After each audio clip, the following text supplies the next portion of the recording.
Happy New Year, everybody. How are y'all doing today? I'm doing great myself because, you know what? It's a new year, time to be excited. Until I head back to school in a week, that is. But anyway, I know a lot of people didn't have great 2022s, so here's to hoping this year is better. But anyway, moving on to the actual topic of the video. Today, we are going to be taking a look at a PlayStation fanboy who apparently thinks that the Series X is trash. And you guys will notice that very early on in the video, he claims that this video is just for entertainment and that's it. But I somehow doubt that because when you look at the like to dislike ratio, it looks a little fishy. If this really was just for entertainment, you probably wouldn't hide the likes to dislikes. But yeah, anyway, nice and short intro. And with all that said, let's get into the video. Welcome back to today's video. Today's video is going to be kind of a weird one. We're going to be talking about the Series X and the Series S, and I'm not talking about PlayStation, but I will compare them. Anyways, disclaimer, this video is meant purely for entertainment purposes only.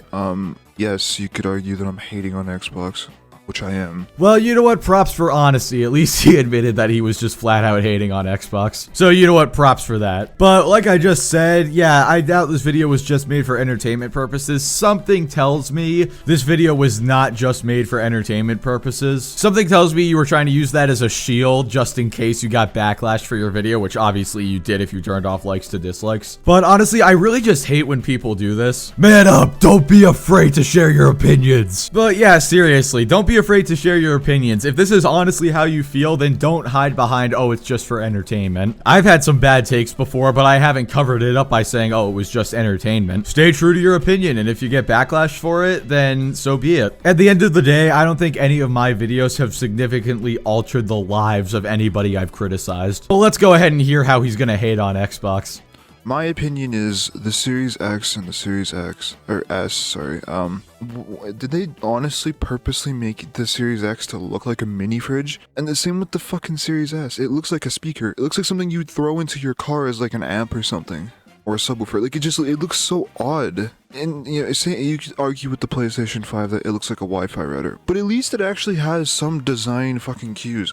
I feel like Xbox literally took box a little bit too seriously. You know, to me, this whole argument about how a console looks is on the same level of complaining about a game's graphics. Sure, it might not be the most visually appealing thing, but what matters is on the inside. Quite literally in the case of a console, and I'm sorry if that sounds a little cringy. But it's true, what matters about a console is not how it looks. Now, obviously, if its design makes it difficult to, like, prop up on a table or a desk or something, like if you designed it with a circular bottom for some reason or something and then it was just rolling around constantly, that would be something to actually complain about. But I don't know, every single time we talk about how bad the console design looks, I always feel like it's really nitpicky. But don't get me wrong, I love the memes about the PS5 looking like a Wi-Fi router and the Series X looking like a fridge. And I love that Microsoft embraced it and actually made a Series X fridge. I'm just waiting for Sony to embrace their meme and like partner with Comcast or something and make a Wi-Fi router PS5. That would be awesome. But yeah, memes I have no problem with. But once you start legitimately trying to criticize the thing based on how it looks, I don't know, it just gets very nitpicky to me. I mean, yeah, the Series X is definitely a very bland design in my opinion. But again, does that really affect how much I enjoy playing games on it? Probably not. Because it literally, the Series X looks like a fucking Amazon shipping box.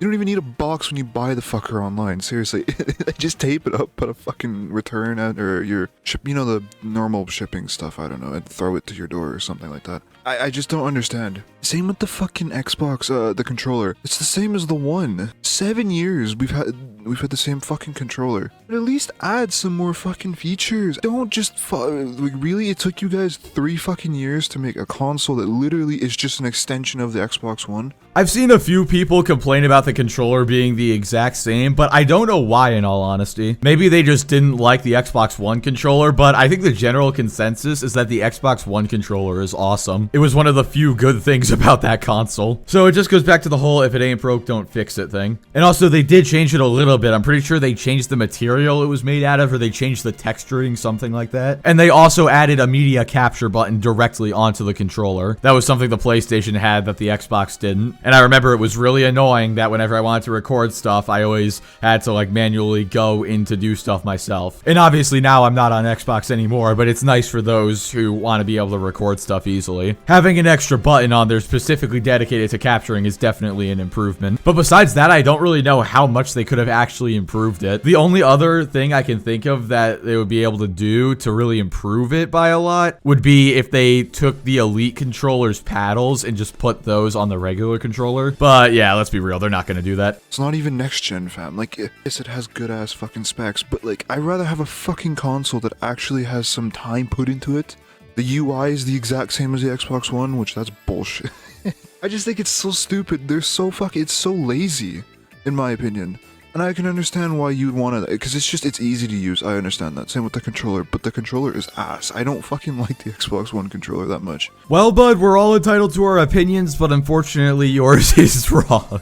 I feel like I have to clarify that was a joke. That is just his opinion. That is perfectly okay. He doesn't have to like the Xbox controller. But at the same time, he is definitely in the minority, at least from what I've seen. There's a reason PlayStation keeps redoing their controllers, and Xbox has been able to stick with the same thing for 2 generations now. It's because they've pretty much nailed the design. Again, the only thing they could really do is maybe make the grips a little better and give paddles on the back so you don't have to buy the stupid Elite controller. And I love how right at the beginning of this clip, he says, oh, it's not next gen. But then he says, well, yeah, it's more powerful, I guess. Yes, dude, it is next gen. And so is the Series S. This dude honestly sounds like one of those people who says the Series S is not a next gen console, even though it runs games at 120 FPS. And it's going to be playing all the next generation games. The controller is the same. The startups, I don't think the startup's the same, but the UI is the same. The parties are the same. The fucking controller specs, you know, shit like that. It's pretty much the same. I don't understand. And it's $1,000 fucking dollars. Like, with the PS5, you have a fucking microphone in the controller. Same with the speaker, so you can hear people talking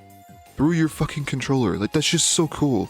I guess I can understand if you don't want that. I think it's cool as fuck. It's $1,000, dude. Are you kidding me? The Series X is only $500. What are you talking about? And the Series S is only $300. If you bought a Series S and a Series X, you would not hit $1,000. You could only hit $1,000 if you bought a Series X and a PS5. Well, if you're in the US, because, you know, they raised the price of the PS5 in other countries. But anyway. And also, the microphone in the PS5 thing is a little cool, but headsets for gaming consoles are not expensive at all. Fun fact, before I got this microphone I'm using right now, I was using like a 5 or 6 year old Turtle Beach headset for the Xbox One. That was like $20 or something like that. And also, while it may be a little cool, guess what other console has had this before? The Nintendo Wii. Now, I don't know if you could actually hear people talking online, because I don't know what the online situation for the Wii was. But I remember when I was playing New Super Mario Bros. Wii, you could hear Mario and Luigi yelling through the controller. So this is not exactly a new thing. Because I don't have to have headphones plugged in. Yes, the PS5 is bigger, but it looks better in terms of design. But I'm not a big design guy. I don't understand the Xbox Series X and S. The S I can understand because it's cheap as shit, but so is the PS5, the digital edition. That's a way better console, because it has the same specs as the big boy PS5. I don't understand what the fuck Microsoft did with the Xbox. It's like Apple, man. Seriously, they just constantly fucking reuse the same design over and over and over and over and over. It just do something different, fam. Like, fuck. I mean, I can't agree. The PS5 digital is definitely more worth the money than the Series S. Like, if you only care about third-party games and you don't really care about Microsoft first-party games or anything like that, and you've got $100 extra bucks, just get a PS5 digital, honestly. But for those of you who don't really have the $100 extra bucks, the Series S is a great decision. And I love how he says he's not a big design guy after going through a rant of how bad the Series X looks. And also, you do realize that it's not the same design, right? There's never been an Xbox that looks like the Series X or the Series S. The Series X basically looks like one of those Omen PCs you would buy from like your local Microsoft store in the mall or something. And the Series S looks a little like the Xbox One S, but only because they're both white and they're both rectangular. Those are the only similarities. But again, if you're not a big design guy, why are you putting so much emphasis on how the Xbox looks? Yes, I know this is more of a rant type of video than an actual commentary bullshit, but like, it's just like, at least with the fucking the PS5, it's actually, it looks good-ish. That's subjective, but the fucking UI is really cool. The fucking everything about it, man, it's just way better than the fucking Xbox. And I don't care if the fucking Xbox has better specs or whatever the fuck.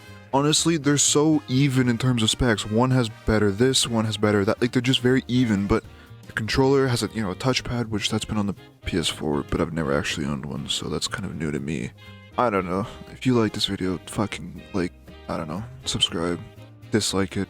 Let me know why you don't agree with me. I'll see you later. Goodbye. I mean, hey, if you don't care about specs of a console, then that's all you, my guy. And yes, the Series X and the PS5 are similar in terms of specs, but on paper, the Series X is objectively still more powerful, and it's the same price as the PS5. And I know the PS5 digital is less expensive, but think about this. If you want to play your old games, because there's not a whole lot of new next-gen games out right now, you've either got to pay to upgrade them, or you just don't get an upgrade at all, which is a huge bonus to the Xbox, especially back on day one, when there was literally nothing new at all except for the PS5 getting like Demon Souls. So if you're buying a Series X to play older games in a better form, you'll probably save the extra $100 you would have to spend on a PlayStation to upgrade your games. That might be a bit of an exaggeration, but whatever, you get my point. And speaking of the controller, yeah, the touchpad's cool, but I've heard a lot of stories about PS5 controllers drifting. I don't know if those are few and far between, and I've just been hearing of it when it happens and it's like confirmation bias or something. But for what I remember, haven't the PS5 controllers had really bad drifting issues and also to an extent battery issues? Look, I don't know. I'm not going to make a definitive claim on that. But yeah, with that being said, that's the end of the video. A bit of a shorter one, especially since I made that 30-minute one yesterday. Apologies for that. But within the next few days, I'll have a bunch more videos up and hopefully they'll be a bit longer. I know you guys tend to like the 10 to 20-minute videos the most. At least that's what I got from my poll. So hopefully you did enjoy. But before I go, I just want to ask you guys, comment down below, is the console design